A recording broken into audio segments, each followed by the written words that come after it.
this week's Movie Math, giving you an in-depth analysis of the box office for the weekend of August 26th, when Hollywood felt the terrifying power of Hurricane Irene from a continent away. Yes, while all was sunny on the West Coast, it was quite a different story here on the East Coast, where, interestingly, movies make most of their money. In fact, the AMC Empire 25, where BTT is shot every Friday, is the highest-grossing theater in the country. And that very theater, along with theaters from North Carolina upward, were actually closed for most of the weekend. But then again, if a natural disaster had to hit any weekend, it couldn't have picked a better one movie-wise. Yes, Hollywood didn't have much hope to begin with for Dark Cloud's Colombiana, Our Idiot Brother, and Don't Be Afraid of the Dark, and so it was The Help that once again shined at the box office. Taking the #1 spot for the second week in a row, The Help pulled in another $14.5 million thanks to a scant 27% drop. This is the kind of sleeper hit that Hollywood doesn't see much of these days, and it's quite possible it could take the #1 spot again this coming Labor Day weekend.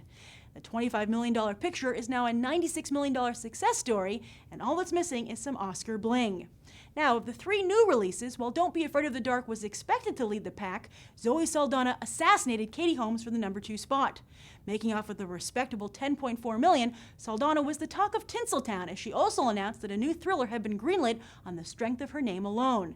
Dominion will star Saldana as a half-woman, half-angel, and she'll also produce. Looks like Saldana can take matters into her own hands on screen and off. As for third place, that went to Rise of the Planet of the Apes, which is now up to $148 million after 1 month. Worldwide, Apes has just passed the $300 million mark, and the drums only beat stronger for an acting nod for Circus. Fourth place is where we find Katie Holmes, pulling in $8.5 million. That's a little more than half of what the industry was projecting, and about in line with Holmes' last major release.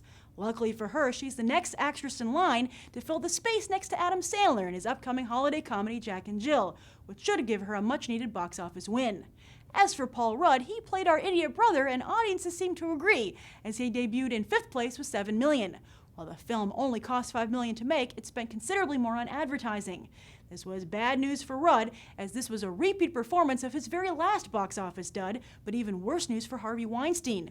While he's still got a knack for Oscar gold, box office gold continues to elude him post-Miramax. As for the rest of the box office, it was cruel and merciless, especially so to Conan, which fell a torturous 68%. Oh, the irony.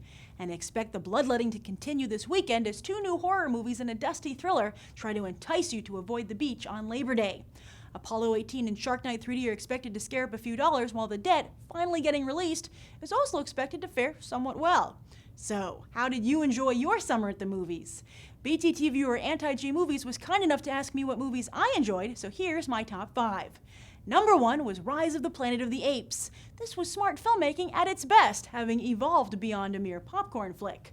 But there's nothing wrong with those either, as my #2 movie was Pirates 4, which is actually my favorite of the franchise. While the 3D was wasted, several nifty and inventive action sequences reinvigorated my love for Captain Jack Sparrow and his adventures. For #3, I'd go with Kung Fu Panda 2. While it couldn't quite match the original, this series is so good that even when it falls short, it still amazes. I just hope that cliffhanger ending gets a chance to resolve itself. At #4, I put my favorite of the summer's Marvel movies, Thor. While Captain America was plenty of fun, Chris Hemsworth's comedic take on the Norse god caught me off guard and won me over. Sure, Natalie Portman couldn't stop smiling for the whole movie, but neither could I. And finally, for #5, I'm gonna go with Bridesmaids. Hey, it wasn't just funny, but changed Hollywood. Women and men laughed along with Kristen Wiig and company, and that laughter was heard by every studio. Dare we hope to dream that the ingenue's days are numbered? Also, I have to give honorable mention to Rio, which features the best villain song since The Lion King, and that's Pretty Bird, sung and written by Jermaine Clement. Jermaine, chain yourself to your laptop and write yourself a movie, and then email it to Judd Apatow. Apparently that's how it's done these days. What are your top 5 movies of the summer? Be sure to write them down below. I'm Grace Randolph, and we just did some movie math. As always, thanks for watching.